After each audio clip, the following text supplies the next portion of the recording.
बाबा तेरी मुरली में सुख शांति का सार है, ज्ञान का अमृत है, जीवन का आधार है। ओम शांति। प्यारे रूहानी भाई बहनों, आज 22 अप्रैल 2026 की मधुर मुरली के मंथन में आपका बहुत बहुत स्वागत है। ओम शांति। आज बाबा ने हमारी रूह की प्यास बुझाई है। बिल्कुल सत्य है, ये प्यास बुझना बहुत जरूरी है। कभी गहराई से विचार किया है कि क्यों कुछ चेहरे भयंकर तूफान और विपरीत परिस्थितियों में भी एक अतीन्द्रिय शांति से चमकते रहते हैं? एक अलौकिक चमक होती है। हाँ, और दूसरी तरफ दुनिया की सारी सुख सुविधाएं और वैभव होते हुए भी कई चेहरे अंदर से बिल्कुल मुरझाए हुए, थके हुए और खाली नजर आते हैं। अंदरूनी खालीपन छुपता नहीं है। एकदम। दुनिया में हर कोई उस असली चमक, उस ग्लो के पीछे भाग रहा है, लेकिन आज शिव बाबा ने इस सच्ची चमक का, इस रूहानी कशिश का जो मूल रहस्य खोला है, वो हमारी सारी धारणाओं को बदल देने वाला है। ये सिर्फ एक लाइन नहीं, ये शिव बाबा का परम सत्य है। मीठे बच्चे, तुम बाप की याद में एक्यूरेट रहो तो तुम्हारा चेहरा सदा चमकता हुआ खुशनुमा रहेगा। इस परम सत्य के भीतर बहुत गहरा मनोविज्ञान छिपा है। यहाँ एक शब्द प्रयोग हुआ है, एक्यूरेट याद। ये एक्यूरेट याद क्या है? एक्यूरेट मतलब जरा सी भी मिलावट नहीं। सही कहा। इसे ऐसे समझा जा सकता है जैसे एक पुराने रेडियो को किसी विशेष स्टेशन पर ट्यून करना। फ्रीक्वेंसी का खेल है। हाँ, अगर सुई जरा सी भी इधर या उधर होती है तो बहुत सारा शोर, बहुत सारी खड़खड़ाहट सुनाई देती है, स्पष्ट आवाज नहीं आती, तार भटक जाता है। बिल्कुल। इसी तरह बुद्धि का तार अगर केवल और केवल एक निराकार बाप से न जुड़कर थोड़ा सा भी किसी मनुष्य, वैभव या अपनी ही देह की किसी चिंता से जुड़ गया तो वो याद एक्यूरेट नहीं रही। एकदम सही। उस मिलावट के कारण आत्मा में शांति के बजाय शोर पैदा हो जाता है। शिव बाबा ने इस सटीक याद को सीधे हमारे चेहरे की चमक से जोड़ दिया है। एक प्राकृतिक तेज। हाँ, इसका एक स्पष्ट आध्यात्मिक विज्ञान है। जो आत्मा निरंतर अपने मूल स्वरूप में टिककर परम प्रकाश के उस अनंत स्रोत से जुड़ी रहती है, उसके भीतर से हर प्रकार का बोझ खत्म हो जाता है। जब भीतर कोई खालीपन नहीं, कोई भय नहीं, तो वो संपूर्णता चेहरे पर एक प्राकृतिक तेज बनकर छलकती है। आज दुनिया में बाहरी चमक के लिए न जाने कितने कृत्रिम साधनों का सहारा लिया जा रहा है। महंगी क्रीम, मेकअप, हाँ, और बनावटी मुस्कान। लोग सिर्फ खुश दिखने का नाटक कर रहे हैं। लेकिन वो कृत्रिम आवरण टिकता नहीं है। माया का एक छोटा सा प्रहार, कोई छोटी सी अनचाही परिस्थिति, और वो नकली चेहरा तुरंत उतर जाता है। यही सबसे बड़ा नुकसान है। अगर अंदर आत्मा में एक्यूरेट याद की वो शक्तिशाली बैटरी चार्ज नहीं है तो माया के जरा से झटके से ही व्यक्ति अंदर से टूट जाता है। बैटरी का चार्ज होना जरूरी है। बिल्कुल। इसके विपरीत एक सच्चे योगी के जीवन का मंथन करें। उस योगी के पास शायद कोई भौतिक संपत्ति न हो, शायद शरीर में कोई गंभीर बीमारी हो, या लोग घोर निंदा कर रहे हों। हाँ, फिर भी उसकी आंतरिक खुशी का ग्राफ कभी नीचे नहीं आता। उसका चेहरा बिना किसी बाहरी साधन के भी चमकता रहता है, और आसपास जाने वालों को भी शांति महसूस होती है। एकदम सही। अगर इस एक्यूरेट याद को जीवन का आधार नहीं बनाया तो हम ताउम्र दुनियावी चिंताओं के बोझ तले दबे रहेंगे, और वो असली आत्मिक सुंदरता कभी प्राप्त नहीं हो सकेगी। बिल्कुल। यही कारण है कि ये विधि इतनी महत्वपूर्ण है। बाबा ने आज प्रश्न भी कितना गहरा पूछा है। याद में बैठने की विधि कौन सी है तथा उससे लाभ क्या क्या होते हैं? जब याद में बैठते हो तो बुद्धि से सब धंधेधोरी आदि की पंचायत को भूल अपने को देही आत्मा समझो। देह और देह के संबंधों की बड़ी जाल है, उस जाल को हप करके देह अभिमान से परे हो जाओ, अर्थात आप मोए मर गई दुनिया, जीते जी सब कुछ भूल एक बाप की याद रहे। यह है अशरीरी अवस्था। इससे आत्मा की कट उतरती जाएगी।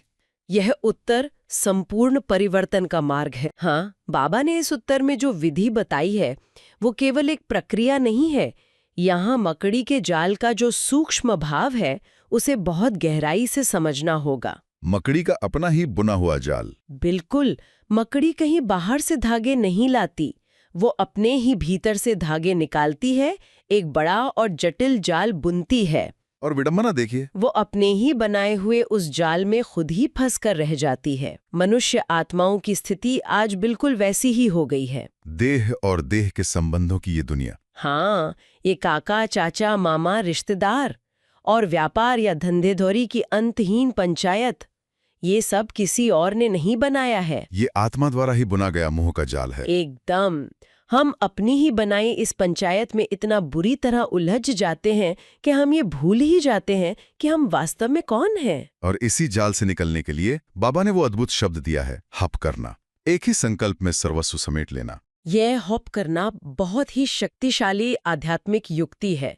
इसका अर्थ धीरे धीरे किसी चीज को छोड़ना नहीं है। एक झटके में। बिल्कुल। इस पूरे देह अभिमान के प्रपंच को एक ही झटके में निगल जाना है। जैसे कछुआ होता है, खतरे का आभास होते ही। हाँ, जब उसे किसी खतरे का आभास होता है तो वो ये नहीं सोचता कि पहले एक पैर समेटूं फिर दूसरा। वो एक सेकंड में समेट लेता है। एकदम। वो एक सेकंड में अपने सारे अंगों को समेटकर एक कठोर खोल के अंदर सिमट जाता है। ठीक इसी प्रकार जब एक योगी याद में बैठता है तो दुनिया का सारा विस्तार समेट लेता है। हाँ, बुद्धि से एक सेकंड में समेट लेता है। और इसी अवस्था को बाबा ने कहा है, आप मुए मर गई दुनिया। इसका ये अर्थ नहीं है कि शरीर छोड़ देना है। बिल्कुल नहीं। ये जीते जी मरने का अनुभव है। यह एक गहरा मनोवैज्ञानिक रीसेट बटन है। सब कुछ भूल जाना। हाँ, जब इंसान ये मान लेता है कि इस पुरानी दुनिया, इस देह और इन पुराने रिश्तों से अब कोई नाता नहीं रहा, तो सारा तनाव उसी क्षण समाप्त हो जाता है। परम अशरीरी अवस्था। एकदम।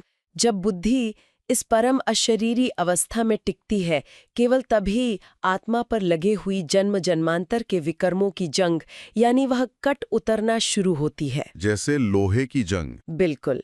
ये कोई रहस्यमयी जादू नहीं है। जैसे लोहे की जंग को उतारने के लिए उसे तेज आग में डाला जाता है, वैसे ही पापों की जंग उतारने के लिए उसे याद की अग्नि में, उस अशरीरी अवस्था में तपाना अनिवार्य है।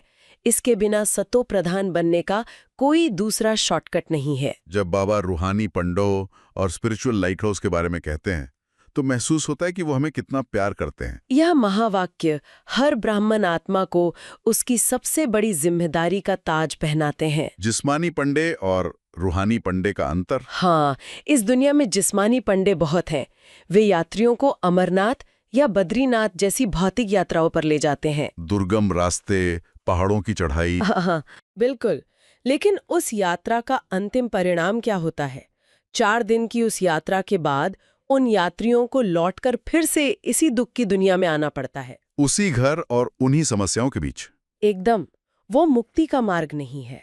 लेकिन जो रूहानी पंडे हैं, उनका मार्ग और मंजिल बिल्कुल भिन्न है। परमधाम की यात्रा। हाँ, रूहानी पंडों की प्रीत बुद्धि केवल उस परम प्रिय परम पिता परमात्मा शिव बाबा के साथ है। रूहानी पंडे आत्माओं को उस शांति धाम की यात्रा पर ले जाते हैं, जहां से लौटकर फिर इस दुखों की दुनिया में जन्म नहीं लेना पड़ता। बिल्कुल सत्य। मुक्ति और जीवन मुक्ति का सच्चा रास्ता दिखाना, यही वो कर्तव्य है जो बाबा ने हमें सौंपा है। और इस रूहानी यात्रा पर चलते हुए एक पुरुषार्थी के जीवन में एक ऐसी अवस्था आती है जो परम वैराग्य और परम आनंद का संगम है।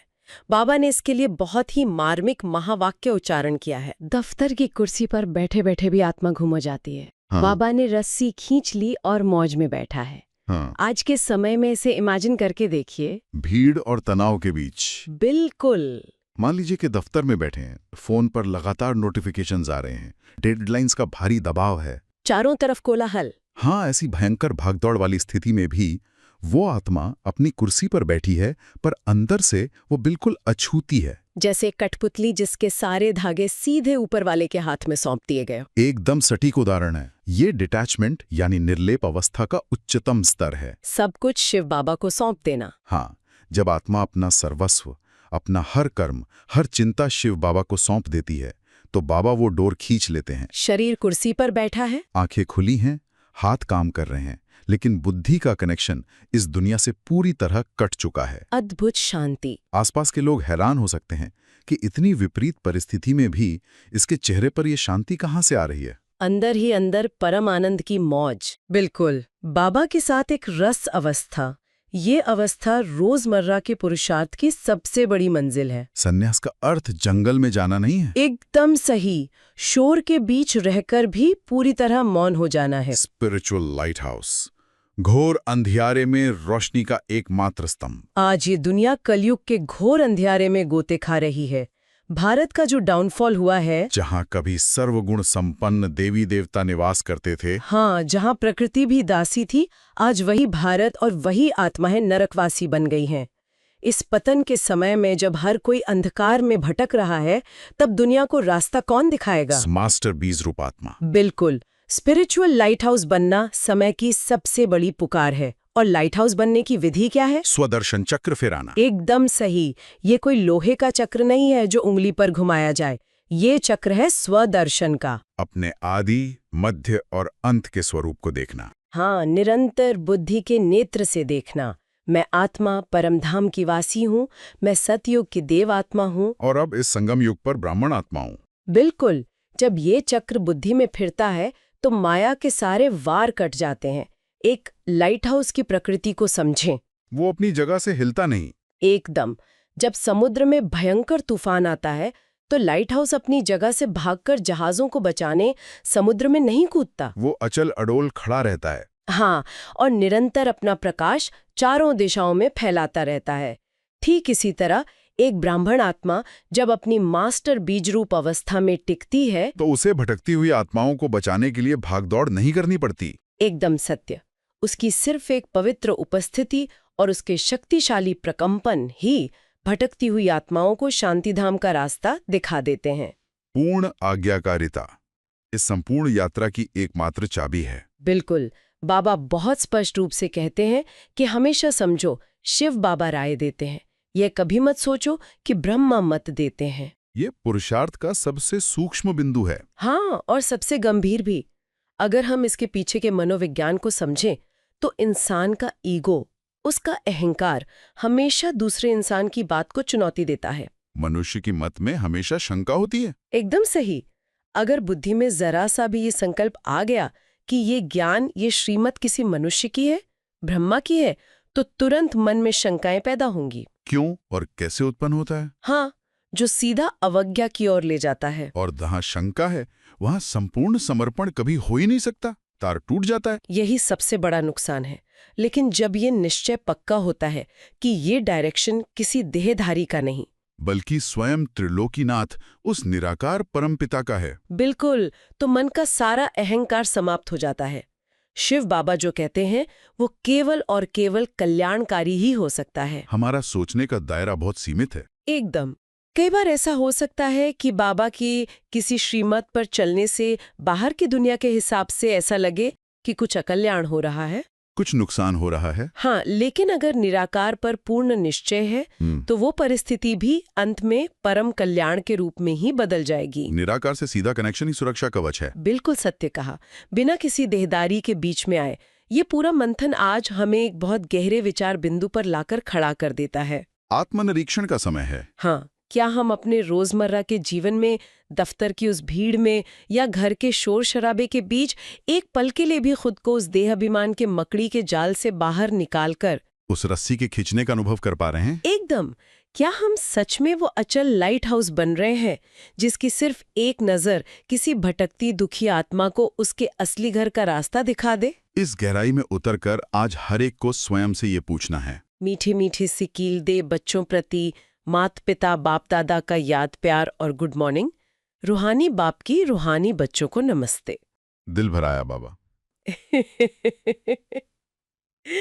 इसी प्यार की शक्ति से अब चलते हैं धारणा की ओर। ज्ञान तो सुना, लेकिन बाबा कहते हैं धारणा ही असल पुरुषार्थ है। मतलब हम ज्ञान तो रोज सुन लेते हैं ना, लेकिन जब उसे प्रैक्टिकल लाइफ में उतारने की बात आती है, जरा सोचिए, हम एक ऐसी ऑफिस मीटिंग में बैठे हैं जहां हर कोई बस एक दूसरे पे हावी होने की कोशिश कर रहा है, तनाव एकदम चरम पर है, ब्लड प्रेशर बढ़ रहा है। लेकिन क्या हो अगर एक छोटा सा मानसिक शिफ्ट, सिर्फ एक विचार, बिना हमारे एक भी शब्द बोले, उस पूरे कमरे की ऊर्जा को बदल दे। आज हम बाबा श्रीमत की इसी असीम गहराई का मंथन कर रहे हैं। ज्ञान को सिर्फ कानों से सुनना एक बात है, लेकिन उसे अपनी श्वासों में बसा लेना, घर की सुबह वाले भागदौड़ के बीच उसे लागू करना, ये उसका एक बहुत गहरा और सच्चा पुरुषार्थ है। बिल्कुल। अक्सर क्या होता है ना कि हमें लगता है कि आध्यात्मिकता और हमारी रोजमर्रा की उलझनें ये दोनों बिल्कुल अलग पटरियां हैं। जैसे ध्यान कक्ष की शांति का उस घर के शोर शराबे से कोई लेना देना ही नहीं है। लेकिन अगर हम गहराई से देखें तो ये ज्ञान हमारे हर एक कर्म को, यहाँ तक कि हमारे सोचने के पूरे मैकेनिज्म को ही बदलने की चाबी है। हाँ, और यही वजह है कि आज का हमारा ये मंथन इतना महत्वपूर्ण है। हम जानेंगे कि कैसे इन गहरे ईश्वरीय निर्देशों को हम अपनी रूटीन लाइफ का हिस्सा बना सकते हैं। बाबा ने आज हमें बहुत गहरी विधि सिखाई है। धारणा के लिए मुख्य सार में जो पहली बात आई है वो है बाप के हर डायरेक्शन पर चलकर अपनी उन्नति करनी है। एक बाप से सच्ची सच्ची प्रीत रखनी है। याद में ही भोजन बनाना और खाना है। अरे एक मिनट, यहीं पर तो हम सबके सामने सबसे बड़ी व्यवहारिक चुनौती खड़ी हो जाती है ना, याद में भोजन बनाना। सुनने में तो ये बहुत ही सुंदर और हिमालय की किसी गुफा वाला दृश्य लगता है, लेकिन हमारी असलियत क्या है? सुबह का समय है, गैस पर दूध उबल रहा है, बच्चों की स्कूल बस आने वाली है, टिफिन पैक करना है, मतलब घड़ी की सुइयां भाग रही हैं। ऐसे में शिव बाबा की याद कैसे टिके जब 10 चीजें एक साथ संभालनी हो? तो ये नियम लगभग असंभव सा लगता है। हाँ, ये बहुत ही स्वाभाविक है और हर घर की कहानी है। लेकिन इसे हमें एक तपस्वी और अंतर्मुखी दृष्टिकोण से देखने की जरूरत है। क्या है ना, अगर हम इसके पीछे के विज्ञान को समझें तो भोजन बनाना केवल रसोई का एक फिजिकल काम नहीं है। ये असल में उस अन्न और जल के अंदर अपनी मानसिक ऊर्जा या वाइब्रेशंस भरने की एक बहुत ही सूक्ष्म प्रक्रिया है। पानी और अन्न बहुत तेजी से विचारों की ऊर्जा को सोखते हैं। अच्छा, तो मतलब वाइब्रेशन सच में खाने में ट्रांसफर होते हैं? बिल्कुल। जब हम जल्दी में होते हैं, चिड़चिड़े होते हैं या मन ही मन ऑफिस की किसी बात पर गुस्सा कर रहे होते हैं, तो वो सारा चिड़चिड़ापन, वो सारी नेगेटिव ऊर्जा सीधे उस अन्न में समा जाती है। और हम सबने सुना ही है, जैसा अन्न वैसा मन। बाप रे! इस हिसाब से तो हम अनजाने में ही अपने ही हाथों से अपने परिवार को वो तनाव और गुस्सा खिला रहे हैं। ये तो ऐसा हुआ कि हम सिर्फ रोटी नहीं सेक रहे, बल्कि हम हर रोज अपने परिवार के मन का सॉफ्टवेयर अपडेट कर रहे हैं, वो भी वायरस के साथ। एग्जैक्टली। बहुत सही उदाहरण दिया आपने। और यहीं पर ये विधि काम आती है। जब हम शिव बाबा की याद में खड़े होते हैं ना, चाहे काम कितनी भी जल्दी में क्यों ना हो रहा हो, तब हम सिर्फ भोजन नहीं बना रहे होते, हम उस भोजन में शांति, पवित्रता और शक्ति की किरणें पिरो रहे होते हैं। मन शिव बाबा से जुड़ा है और हाथों से वो शुद्ध ऊर्जा उस अन्न में प्रवाहित हो रही है। शिव बाबा की याद में बना भोजन ना एक साधारण अन्न से बदलकर प्रसाद बन जाता है। मतलब ये सिर्फ एक धार्मिक कर्मकांड नहीं है, बल्कि ये तो एक तरह की एनर्जी हीलिंग हो गई। बिल्कुल। और इसका असर इतना गहरा होता है कि ये परिवार के कड़े से कड़े संस्कारों को भी धीरे धीरे मोम की तरह पिघला सकता है। अगर सुबह का वो थोड़ा सा समय उस अंतर्मुखता में बिता लिया जाए तो वो भोजन पूरे दिन के लिए हर सदस्य के लिए एक सुरक्षा कवच बन जाता है। बाहर की दुनिया में वो कितने भी तनाव का सामना करें, घर का ये भोजन उन्हें अंदर से मजबूत और शांत रखता है। वाओ! घर की रसोई में तो मान लीजिए हमने थोड़ा जल्दी उठकर ये शांत ऊर्जा बना भी ली, लेकिन असली परीक्षा तो तब शुरू होती है ना, जब हम घर के दरवाजे से बाहर निकलते हैं और दुनिया से टकराते हैं। घर की इस शांति को ऑफिस की पॉलिटिक्स या ट्रैफिक के शोर में कैसे बचाया जाए? इसी के लिए तो बाबा ने आगे बहुत स्पष्ट निर्देश दिया है। बाबा ने कहा है, स्पिरिचुअल लाइट हाउस बन सबको मुक्ति, जीवन मुक्ति का रास्ता बताना है। बाप समान कल्याणकारी जरूर बनना है। स्पिरिचुअल लाइट हाउस, ये शब्द अपने आप में एक बहुत बड़ी और स्थिर तस्वीर बनाता है, लेकिन फिर वही तीखा सवाल आता है। मान लीजिए किसी के ऑफिस में पॉलिटिक्स चल रही है, कोई उस पर झूठे आरोप लगा रहा है या उसका क्रेडिट छीनने की कोशिश कर रहा है। ऐसे में अगर हम लाइट हाउस बनकर सिर्फ शांत रहें, तो क्या दुनिया हमें कमजोर और डरपोक नहीं समझेगी? अगर हम कुछ नहीं बोलेंगे तो लोग तो कुचलकर आगे बढ़ जाएंगे ना? ये एक बहुत ही बड़ा भ्रम है कि शांति का मतलब कमजोरी या पैसिव होना है।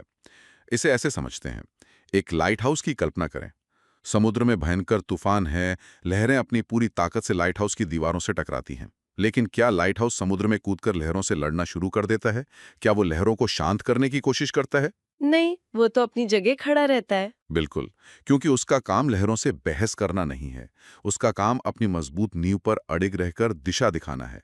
लाइट हाउस पैसिव नहीं है, वो बहुत शक्तिशाली रूप से एक्टिव है, लेकिन उसकी एक्टिविटी में कोई हलचल नहीं है। अरे वाह, ये बहुत गहरी बात है। यानी हमें बाहर से एक्शन लेना है, लेकिन अंदर से उस तूफान में कूदना नहीं है।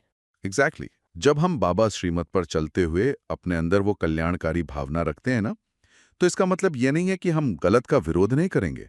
हम अपनी बात रखेंगे, लेकिन हमारी मानसिक स्थिति उस तूफान का हिस्सा नहीं बनेगी। जब हम अंदर से बिल्कुल स्थिर होते हैं, तो हमारे शब्दों में क्रोध नहीं, बल्कि एक अथॉरिटी होती है। मतलब हमारी आंतरिक शांति सामने वाले के क्रोध को खुद ब खुद शांत कर देती है, बिना किसी को ज्ञान दिए। सिर्फ अपनी उपस्थिति से हम उस पूरे कमरे की ऊर्जा बदल सकते हैं। हाँ, क्योंकि जब हम अंदर से इतने भरपूर होते हैं कि हमें दुनिया से सम्मान की कोई अपेक्षा ही नहीं होती, तब हम स्वतः ही देने वाले बन जाते हैं। आज बाबा ने कहा कि हर डायरेक्शन का पालन करना ही हमें वास्तव में देवता बनाता है। देवता का अर्थ ही है देने वाला, जो हर हाल में सिर्फ शांति, प्रेम और क्षमा देता है। जो तूफानों में भी रोशनी दे, बिना ये सोचे कि तूफान कितना बड़ा है, वही असली देवता है। लेकिन इस देने वाले स्वरूप में टिके रहना इतना आसान तो नहीं है। इंसान का अहंकार बीच में आ ही जाता है। और शायद इसी अहंकार को खत्म करने और हमें अजेय बनाने के लिए ही बाबा ने आज का ये शक्तिशाली वरदान दिया है। ईश्वरीय शान में स्थित रहे, हर कर्म शानदार बनाने वाले, सर्व परेशानियों से मुक्त भव। ये सिर्फ वरदान नहीं, ये बाबा की दी हुई जिम्मेदारी है। इसे स्पष्ट करते हुए बाबा ने आगे कहा है, सदा इसी ईश्वरीय शान में रहो कि मैं बाप दादा का नूरे रत्न हूं। हमारे नयनों व नजरों में कोई भी चीज समा नहीं सकती। इस शान में रहने से भिन्न भिन्न प्रकार की परेशानियां स्वतः समाप्त हो जाएंगी। कोई भी प्रकार की कंप्लेन नहीं रह सकती। जितना जो अपनी ऊंची शान में स्थित रहते हैं, उन्हें मान भी स्वतः प्राप्त होता है और उनके हर कर्म शानदार होते हैं। बाप दादा के नूरे रत्न यानी आंखों का तारा, इस रूपक को अगर हम मनोवैज्ञानिक स्तर पर खोलें तो बहुत कुछ स्पष्ट होता है। हम अक्सर परेशान क्यों होते हैं? क्योंकि हमारी एक पहचान है, एक मैनेजर की, एक पिता की, एक बुद्धिमान इंसान की। मान लीजिए ऑफिस में बॉस ने बिना किसी गलती के सबके सामने बेइज्जती कर दी। उस समय तो इंसान अंदर से टूट जाता है ना। उस दर्द और अपमान के बीच हम ये कैसे याद रखें कि हम नूरे रत्न हैं? क्या है ना, ये पहचान के बदलने का पूरा विज्ञान है। हमें दर्द इसलिए होता है क्योंकि हम उस सांसारिक लेबल या उस शरीर के रोल को ही अपनी असली पहचान मान लेते हैं। जब कोई हमारा अपमान करता है तो वो उस लेबल पर पत्थर मारता है। हाँ, और क्योंकि हम उस लेबल से चिपके हुए हैं, हमें चोट लग जाती है। एकदम सही। लेकिन जब हम खुद को बाप दादा की आंखों में समाया हुआ नूरे रत्न मानते हैं, तो हम अपनी पहचान को इस भौतिक दुनिया से बहुत ऊपर उठा लेते हैं। जब बॉस डांट रहा होता है तो वो उस कुर्सी को, उस पद को डांट रहा है, लेकिन अंदर बैठे हुए हम वास्तव में कौन है? हम सर्वशक्तिमान के अति प्यारे नूरे रत्न हैं। वाह! मतलब हमारा वो सांसारिक लेबल अब हमारी मेन आइडेंटिटी रहा ही नहीं। बिल्कुल। अगर हमारी दृष्टि में पहले से ही इतनी विशाल और शक्तिशाली ईश्वरीय शान समाई हुई है, तो दुनिया की ये छोटी मोटी परेशानियां, किसी के कड़वे शब्द या धोखा हमारी नजरों में समा ही नहीं सकते। ये ऐसा है जैसे आकाश पर कंकड़ फेंकना। कंकड़ वापस नीचे गिर जाएगा, आकाश को कोई चोट नहीं लगेगी। कितनी सटीक एनालॉजी है। जब हम अपनी उस सबसे ऊंची ईश्वरीय शान में टिक जाते हैं, तो नीचे की ये धूल हम तक पहुंच ही नहीं पाती। और इसका सबसे चमत्कारिक परिणाम ये होता है कि हमारी सारी शिकायतें स्वतः ही समाप्त हो जाती हैं। हम जो रोज शिकायत करते हैं ना कि उसने मेरे साथ ऐसा क्यों किया, मुझे सम्मान क्यों नहीं मिला, ये सब भिखारीपन की निशानियां हैं। जब हम सृष्टि के रचयिता की आंखों के तारे हैं, तो हम दुनिया से मान या सम्मान की भीख क्यों मांगेंगे? हमारी वो मान मांगने की भूख ही हमेशा के लिए खत्म हो जाती है। और जब हम मान के पीछे भागना छोड़ देते हैं, तो हमारी हर कर्म में एक अलग ही निखार आ जाता है। चाहे वो घर की सफाई करना हो या ऑफिस का कोई बड़ा प्रेजेंटेशन, हमारा हर कर्म अपने आप में शानदार हो जाता है। एग्जैक्टली। और जो इंसान इस स्थिति में आ जाता है, मान स्वतः ही उसकी परछाई की तरह उसके पीछे पीछे चलता है। ये पहचान का शिफ्ट ही हमारी सारी चिंताओं का इलाज है। और इसी हल्केपन की स्थिति को हमारे जीवन में सहज बनाने के लिए आज का स्लोगन एक बहुत ही कमाल की चाबी देता है। हाँ, स्लोगन में कहा गया है, ट्रस्टी वो है जो अपना सब कुछ बाप हवाले कर दे। ट्रस्टी, ये शब्द हम अक्सर सुनते हैं, लेकिन अगर इसके मैकेनिज्म को समझें तो ये एक बहुत बड़ा साइकोलॉजिकल टूल है। हम अपनी लाइफ में अक्सर मैं और मेरा के बोझ तले दबे रहते हैं। मैं परिवार चला रहा हूँ, ये मेरा घर है, ये मेरी जिम्मेदारियां हैं, और ये मेरापन ही सारी चिंताओं और थकान की असली जड़ है। बिल्कुल। इसे एक उदाहरण से समझते हैं। एक बैंक मैनेजर के बारे में सोचिए। वो हर रोज करोड़ों रुपए गिनता है, तिजोरी में रखता है, हिसाब रखता है, लेकिन रात को घर जाकर वो गहरी नींद सोता है। क्यों? क्योंकि वो बहुत अच्छे से जानता है कि वो करोड़ों रुपए उसके नहीं है। वो सिर्फ एक केयरटेकर है, एक ट्रस्टी है। अगर बैंक में कुछ ऊंच नीच होती है तो जिम्मेदारी बैंक के मालिक की है, उसकी नहीं। ये बहुत ही बेहतरीन उदाहरण है। अगर हम अपने परिवार, अपने काम और अपनी जिम्मेदारियों के साथ बिल्कुल यही बैंक मैनेजर वाली मानसिकता ले आएं तो क्या होगा? हमने सब कुछ शिव बाबा को सौंप दिया है। ये घर उसका है, ये परिवार उसका है, और हम सिर्फ एक ट्रस्टी हैं। जैसे ही हम ये स्वीकार करते हैं, सारा बोझ एक पल में खत्म हो जाता है। हाँ, काम तो हम पूरी ईमानदारी से करेंगे, लेकिन उस काम का जो मानसिक तनाव है वो हमारा नहीं रहेगा। बिल्कुल। और शायद इसीलिए बाबा ने अव्यक्त इशारों में जो बात कही है वो इस ट्रस्टीपन से बहुत गहराई से जुड़ी है। बाबा कहते हैं कि सदा अथक भव। थकता शरीर नहीं है, थकता मन है, और मन तब थकता है जब वो चिंताओं का बोझ उठाता है। जो ट्रस्टी है वो तो बिल्कुल हल्का है, इसलिए वो सदा अथक रह सकता है। सच में। और इसी अव्यक्त इशारे में बाबा ने हमारे व्यवहार को लेकर एक और बहुत स्पष्ट बात कही है। बाबा ने कहा है, महान बनने के लिए मधुरता और नम्रता का गुण धारण करो। आपके हर बोल में मधुरता, संतुष्टता, सरलता की नवीनता हो। ब्राह्मण आत्माओं के बोल साधारण बोल ना हो। यही महानता और यही नवीनता है। मधुर बोल, मधुर संस्कार, मधुर स्वभाव द्वारा दूसरों का भी मुख मीठा कराते रहो। ब्राह्मण आत्माओं के बोल साधारण नहीं होने चाहिए। इस पर अगर हम थोड़ा मंथन करें, साधारण लोग कैसे बोलते हैं? कोई उनसे बुरा बर्ताव करता है तो वे भी पलटकर बुरा बोलते हैं, वो रिएक्शन है। लेकिन अगर हम एक राजा को देखें तो उसके हर एक शब्द में एक गरिमा होती है, एक मिठास होती है। वो कभी भी चिल्लाकर बात नहीं करता क्योंकि उसे अपनी शान का पता है। उसी तरह हमारे शब्दों में वो नवीनता हर पल झलकनी चाहिए। बिल्कुल। और यहाँ मधुरता का मतलब सिर्फ धीमी आवाज में बोलना नहीं है। मधुरता का असली अर्थ है कि हमारे शब्दों में कोई स्वार्थ नहीं है, कोई ताना या कड़वाहट नहीं है। जब सामने वाला व्यक्ति बहुत गुस्से में हो, कड़वा बोल रहा हो, तब भी अगर हमारे शब्द मीठे और शांत हैं तो हम अपनी उस मधुरता से उसका भी मुख मीठा करा देते हैं। मुख मीठा कराना मतलब उसकी कड़वाहट को अपने प्यार और अपनी शांति से हमेशा के लिए बेअसर कर देना। ये सच में एक बहुत बड़ी शक्ति है। तो आज बाबा ने हमें देह के जालों को समेटकर अशरीरी बनने की स्मृति दिलाई और अंत में ईश्वरीय शान में रहकर सर्व परेशानियों से मुक्त होने का वरदान देकर शक्तिशाली बनाया।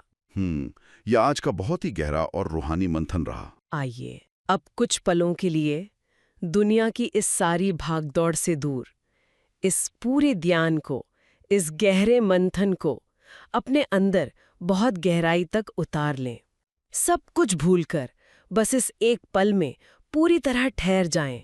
महसूस करें, मैं इस देह से, इन सारी जिम्मेदारियों से, इन सभी लेबल्स से बिल्कुल अलग, भ्रुकुटी के बीच चमकता हुआ एक अति सूक्ष्म और चैतन्य सितारा हूँ।